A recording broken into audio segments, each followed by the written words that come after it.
Bonjour à toi qui passe par là, bienvenue sur ma chaîne. Je te retrouve aujourd'hui pour parler de 6 romans que j'ai lus courant mois de mai. On va aller dans la fantaisie, dans le théâtre et on va aussi visiter un petit peu le Japon, le Burundi et les États-Unis. Voilà pour le programme d'aujourd'hui et le programme des lectures. Je vais commencer tout de suite avec Petit pays. Ce livre a été écrit par Gaël Faye en 2016 et j'ai l'édition au livre de poche. Dans ce roman, on suit l'histoire de Gabi qui, au moment du récit, a 11 ans. Il est originaire, alors d'un côté de la France, de par son papa, et de par sa maman, il est rwandais. Ils vivent tous au Burundi avec également sa petite sœur. Ils font partie d'un milieu assez aisé, donc il y a du personnel à la maison, ils sont dans un quartier résidentiel, donc voilà, tout ça, ça participe un petit peu à leur contexte de vie. Et on va suivre Gabi dans ce pays, dans son histoire, dans sa vie, parce que c'est lui le narrateur. Et il va nous donner les différentes informations donc de son enfance. Et alors, il y est dépeint évidemment toute l'ambiance du Burundi d'avant et après 1993. Puisque à ce moment-là, il y a un putsch et évidemment pas mal de choses qui se passent. Du coup, au niveau des thématiques, on est vraiment dans évidemment la guerre civile du Burundi. Il y a tout un côté nostalgique parce que Gabi se remémore son enfance puisque lorsqu'il commence l'histoire, il est plus âgé, il frôle la trentaine si ma mémoire est bonne. Donc il y a cette nostalgie et également toute la notion d'exil puisqu'il n'est pas retourné dans son pays depuis vraiment pas mal d'années. Et donc, il y a ces 3 dimensions qui jouent un rôle important dans le texte.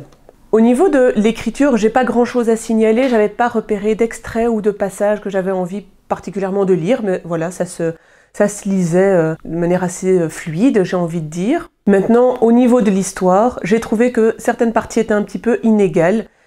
Il y a énormément de personnages secondaires, j'ai trouvé, et comme tu peux le constater, le livre est assez court, donc on enchaîne les personnages et on enchaîne certaines situations qui font que certaines parties de l'histoire m'intéressaient moins, et puis je m'attachais également moins à certains personnages. Ça crée aussi de la confusion, notamment parce qu'on parle et du Burundi et du Rwanda, sans forcément bien poser ce cadre-là, en tout cas à mon goût. Donc voilà, je trouvais qu'au niveau de l'histoire, on était parfois un petit peu perdu, c'était un petit peu confus, on oscillait trop entre pas mal d'éléments et donc on allait trop à gauche, à droite. Et puis donc comme je le disais, j'ai peu eu d'attachement et peu eu d'émotion finalement à la lecture de ce livre, alors que vu le contexte, il y a quand même pas mal de drames qui s'y passent, c'est un contexte politique qui est riche et qui est complexe.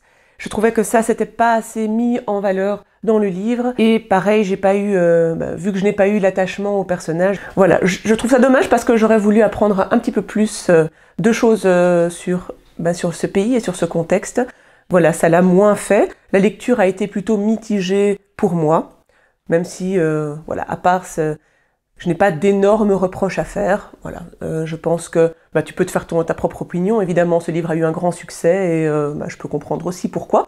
Voilà, moi, c'est un petit peu moins à mon goût, en tout cas à l'heure actuelle. Donc voilà pour Petit pays. Le deuxième livre dont je souhaiterais te parler, c'est Les voleurs d'innocence, qui a été écrit en 2022 par Sarai Walker. C'est l'histoire d'une famille, la famille Chapelle, dont la particularité, c'est que les 6 filles ont comme avenir le mariage. Alors on est en 1950, et à cette époque, eh bien, les filles ont comme objectif, comme enjeu, eh bien, le mariage. Ils ne conçoivent pas autre chose que la vie conjugale et le fait d'avoir des enfants. Dans ce roman, on est dans l'intimité d'Iris, qui est l'une des sœurs.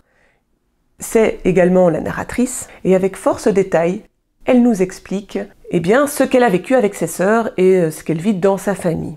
Iris nous raconte les préparatifs du mariage, les rencontres, avant les préparatifs du mariage, et puis après le mariage s'il y en a un, éventuellement l'après. Donc voilà, on est vraiment plongé dans ce quotidien avec elle. La petite particularité aussi de cette famille, c'est que les différentes femmes de la génération au niveau de sa maman décèdent après l'accouchement, sauf la mère des filles, sinon il n'y aurait pas les 6 sœurs et leur histoire. Et il y a également donc, la caractéristique que les filles meurent après le mariage. Alors ça, c'est ce qui est beaucoup dit sur les réseaux, mais moi je trouve que c'est inexact. C'est peut-être un peu spoilant, mais je trouve que ça change un peu toute la dimension du livre, parce que les filles décèdent après leur première relation sexuelle, ce qui n'est pas la même chose que le mariage, à mon sens. Pour revenir un petit peu à ce qu'on aborde dans le livre, c'est qu'on parle de santé mentale, on parle du rapport à la folie, aux pensées différentes également, mais sans beaucoup approfondir ces thématiques, ce que j'ai trouvé un peu dommage. On passe par pas mal de petits styles, il y a un petit peu de gothique, un petit peu de saga familiale, donc voilà, ça c'était un peu sympa, mais on ne s'appesantit pas sur un genre en particulier, et surtout pour moi il y avait pas mal de longueur. On est sur un roman qui fait plus de 600 pages, et il y a des détails qui se répètent, il y a des événements du quotidien qui s'étendent sur une demi-page, voire une page, pour ne pas ajouter grand-chose finalement à l'histoire. Donc grosso modo, j'ai pas trouvé ça terrible, et un petit peu long pour ce que c'était, surtout que avec l'épaisseur, en tout cas le nombre de pages du roman, quasiment tout est dit dans le premier chapitre, donc voilà, c'est un peu dommage. Alors, il y a un peu de féminisme, mais pour moi c'est très très très léger. Je comprends qu'on puisse dire qu'on dénonce avec la métaphore de la mort après mariage, mais comme je le disais, pour moi, la dénonciation, elle se fait par rapport à la première relation sexuelle. Et donc là, je m'interroge vraiment sur la notion de féminisme dans cette notion, parce que c'est autre chose que comprendre qu'après l'union avec un homme, on perde son identité. Ici, on n'est pas vraiment dans cette dimension-là. Ensuite, au niveau du dénouement ou des explications, donc là, je ne pouvais pas pouvoir rentrer trop dans les détails, mais j'ai trouvé que les choix étaient un petit peu, alors soit trop faciles pour l'explication de l'un des personnages, et l'autre explication était un peu inexistante. Par exemple, on nous apprend que les différentes femmes meurent après l'accouchement. Donc c'est l'arrière-grand-mère, la grand-mère d'Iris qui vivent cela, mais la mère d'Iris, non. Pourquoi elle ne meurt pas? Finalement, c'est pas vraiment très explicite. Et pourquoi est-ce que Iris est toujours vivante? Et ça, la raison pour moi est un peu limite aussi. Voilà, là je te laisserai découvrir la raison. En tout cas, outre ce petit décalage avec le message que je m'attendais à retrouver, j'ai peu trouvé d'émotion. J'ai trouvé les sœurs assez énervantes au final. Donc voilà, pour moi c'est pas une très bonne lecture, et donc là je vais à contre-courant de beaucoup de personnes qui ont encensé le livre, donc il y a vraiment de tout, et finalement je t'invite à te faire ta propre opinion sur ce livre, parce que ça ne regarde que moi et mon avis par rapport au voleur d'innocence. Le troisième livre m'a donné bien plus de plaisir de lecture, et donc je suis très contente de pouvoir te présenter L'âme du chien, qui a été écrit par Antoine Ducharme en 2022. On est aux éditions Nemos, dont j'ai parlé il y a peu dans le cadre des maisons d'édition. Et ici, on est dans la collection Mu. Alors, L'âme du chien, c'est de la fantaisie, mais de la fantaisie un peu particulière. Alors d'abord, je vais commencer par l'histoire. On se trouve dans un pays X, il n'est pas nommé. On y suit le cavalier au point de colère, qui suit son oracle, un oracle, et qui combat. Parce que sa prophétie, c'est de combattre, et voilà. Un jour, l'oracle lui dit qu'il doit gagner dans ses rangs un guerrier à l'âme du chien, et voilà, je te laisse découvrir après. Donc ça, c'est très court, encore une fois. Je t'invite évidemment à lire, si tu veux découvrir l'histoire, parce que le charme est là. Qu'est-ce qu'il va se passer ? Comment est-ce qu'ils vont fonctionner ensemble? Et puis, qu'est-ce qui va leur arriver? Évidemment, c'est tout l'enjeu du livre. On est dans de la fantaisie, oui, mais il n'y a pas énormément, en fait, il n'y a pas de magie. Ce qu'il y a, ce sont certains codes de la fantaisie que l'on retrouve, c'est-à-dire l'oracle, la prophétie, et également un univers de fantaisie plutôt médiéval, avec des guerriers, des chevaliers, des châteaux, Et donc on retrouve cet univers particulier que moi j'apprécie beaucoup, en toile de fond. Mais le grand point positif de ce récit, c'est que toute l'histoire est traversée par des réflexions philosophiques et existentielles. On y trouve des questions à savoir quel est le bon camp, quelle est notre raison d'être, est-on maître de son destin, jusqu'où doit-on aller pour une cause, pour une croyance. Et tout ça, c'est en 120 pages. J'ai trouvé ça vraiment super bien fait. Pour moi, il n'y avait pas un mot de trop. Il y avait d'intéressants personnages, il y avait des idées fortes, il y avait un concept original et il y avait une très belle plume, même si je n'ai pas relevé non plus d'extraits particuliers. J'ai trouvé vraiment que dans l'ensemble, c'était une très bonne lecture et c'est un roman de fantasy one-shot que je vais conseiller très régulièrement parce qu'il sort des sentiers battus et c'est une très belle découverte que j'ai faite ici. Ensuite, nous partons au Japon avec Soski et La Porte, qui a été écrit en 1910 et que j'ai ici aux éditions Piquier. Ça a été traduit du japonais par Corinne Atlan. Soski est un auteur fin 19e, début 20e et La Porte, c'est le dernier tome d'une trilogie, mais les tomes peuvent se lire indépendamment. On retrouve certains thèmes, certains sujets dans les différents tomes et c'est pour ça qu'ils font partie d'une trilogie. Dans ce roman-ci, Soski nous immerge dans le quotidien d'un couple, sans histoire en apparence.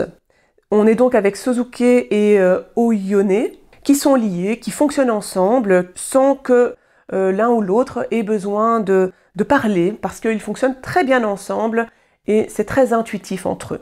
Oyone est renfermée, elle est timide, et elle veut vraiment tout faire pour faire plaisir à son mari. De l'autre côté, Sosuke, qui est plutôt indécis au possible, qui n'arrive pas à prendre des décisions et qui n'arrive pas du tout à parler aux gens des choses qui l'embêtent ou bien des événements importants qui lui arrivent et dont il devrait pourtant communiquer. Alors, ces deux personnes devraient et ont tout pour être heureux, mais on comprend assez rapidement qu'il y a quelque chose, il y a un mais. Et ça, évidemment, je te le laisse découvrir parce que ce n'est pas un roman dans lequel il se passe plein d'actions, en fait, au contraire.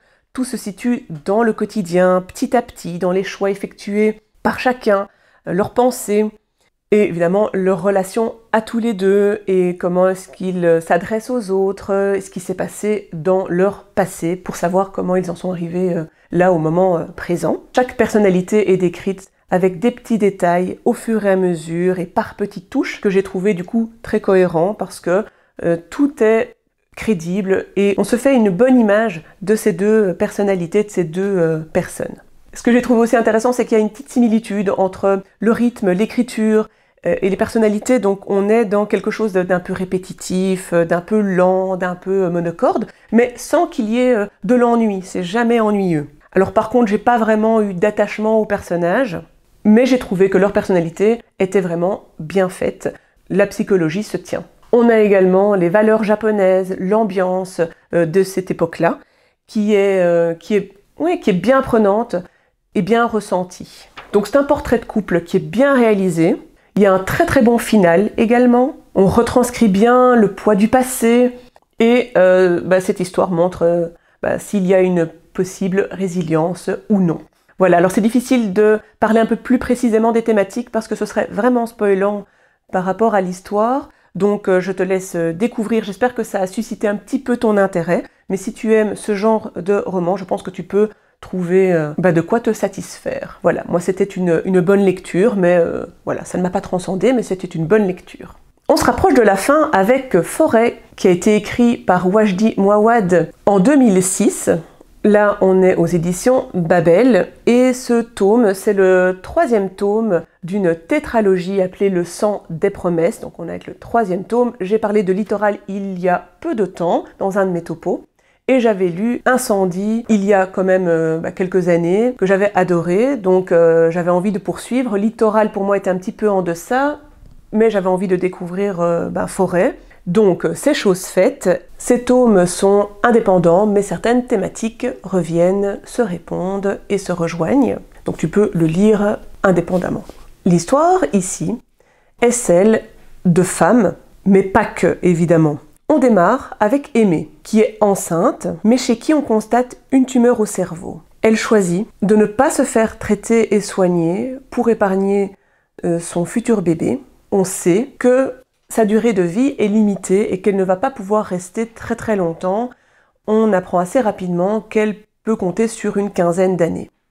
Très peu de temps après, dans le récit, on suit Lou, sa fille, qui cherche à reconstituer son histoire parce que sa mère est morte. Et c'est alors également une pièce chorale qui nous révèle petit à petit de qui vient Lou au niveau des générations précédentes. Et on apprend quels sont les différents liens entre plein de personnages secondaires. Alors au niveau de l'histoire, donc comme je le disais, je ne vais pas en raconter plus, comme d'habitude, tu commences un peu à peut-être me cerner, mais j'essaye de n'en dévoiler que le strict minimum et le début, parce que je trouve qu'il faut vraiment se plonger, découvrir un petit peu ce que l'auteur a voulu nous faire ressentir et apprendre. Mais c'est une histoire qui, dans son dénouement ou au fur et à mesure, nous donne des petits éléments, des petites touches et qui nous fait vraiment tout comprendre à la fin. Et donc c'est un genre d'histoire que j'aime beaucoup quand c'est bien fait, et ici c'est vraiment bien exécuté. C'est également un roman qui est hautement psychologique, et c'est ce que j'avais retrouvé et fort apprécié dans Incendie. Il aborde beaucoup de sujets liés à la psychologie, comme l'identité, les transmissions transgénérationnelles, les promesses, les sentiments de loyauté, voilà, et j'en passe, mais c'est bien fait aussi, quoi. C'est bien réalisé, c'est bien amené dans l'histoire, on n'a pas l'impression que c'est lourd ou amené avec de gros sabots. C'est distillé tout au long du roman et des personnages et de leurs relations, de leurs pensées aussi. Donc voilà, j'ai trouvé ça vraiment très appréciable. C'est super bien écrit aussi, très brut, avec parfois de la violence. C'est très dur. Mouawad est quand même un écrivain qui a une écriture et qui aborde des thématiques fortes et très difficiles. Les personnages sont complexes, ils sont attachants, ils ont leurs points faibles, et c'est ce qu'on apprécie aussi chez eux. Je dois dire que c'est mon tome préféré, et il fallait le faire parce que Incendie était très haut, mais là j'ai retrouvé tout ce que j'aimais. J'ai apprécié vraiment toute ma lecture, l'impact qu'il m'a laissé après ma lecture, le fait que tous ces petits éléments se recollent et forment un tout hyper cohérent, et la manière dont ces éléments sont amenés donc au niveau psychologique, comme je le disais, mais c'est un élément que j'aime particulièrement retrouver dans les romans que je lis. C'est une très bonne lecture que j'ai faite. Je termine aujourd'hui avec La petite pièce hexagonale de Yoko Ogawa, qui a été traduit par Rosemary Makino-Fayol. On est aux éditions Babel. Ce livre a été écrit en 1991. Yoko Ogawa nous livre une histoire teintée de réalisme magique avec beaucoup de psychologie. L'histoire démarre à la piscine. Une jeune femme qui d'habitude ne se lie avec personne, qui est très discrète, là, mystérieusement, adresse la parole à une autre jeune femme qui est assise sur un banc et qui attend manifestement sa compagne, son amie. Cette jeune femme s'appelle Midori, et notre narratrice se sent mystérieusement attirée par elle aussi. Et donc elle engage la conversation parce qu'elle a envie de rester avec elle et de ne pas la quitter. Voilà, donc c'est déjà un petit peu particulier d'entrée de jeu. Et puis voilà, chacune part de son côté. Quelques jours après, la narratrice recroise Midori dans la rue, et là, évidemment, comme toute personne sensée, elle décide de la suivre. Elle suit Midori. Et là, elle va être amenée à entrer dans un bâtiment et découvrir une petite pièce hexagonale. Voilà, la suite si tu lis le livre. On a une écriture qui est tournée vers l'introspection des personnages. Ici, évidemment, c'est cette héroïne à la première personne, et on a comme thématique centrale la psychologie, mais pas la psychologie des personnages, mais vraiment la psychologie en tant que discipline. Et ça, je ne vais pas t'en dire plus, parce que toute la métaphore du livre est là. Voilà, donc je ne peux pas divulguer plus. Il faut juste que tu saches que c'est un univers qui est contemporain, mais qui a une petite touche de réalisme magique, de fantastique, et c'est une délicieuse petite touche. Donc voilà. Encore une fois, c'est pas une lecture transcendante, mais c'est vraiment une bonne lecture avec un bon final. Ça a été très agréable et très intéressant. Souvent, Ogawa nous plonge dans quelque chose d'un peu malaisant, mais ici ce n'est pas le cas du tout. Donc voilà, c'est aussi dans un autre exercice de style qu'on la retrouve, en tout cas que je la retrouve, et voilà, j'ai beaucoup apprécié. Voilà, c'en est tout pour ce topo. N'hésite pas à me laisser des petits commentaires que j'apprécie toujours autant. Je le dis à chaque fois, mais parce que si tu viens d'arriver, je trouve ça important de te le dire aussi. J'espère que je t'ai donné envie de lire l'un ou l'autre de ces ouvrages. Si tu en as d'autres à me recommander, n'hésite pas, parce que je suis preneuse. Et puis, évidemment, je te dis à bientôt, que le plaisir de lire soit avec toi.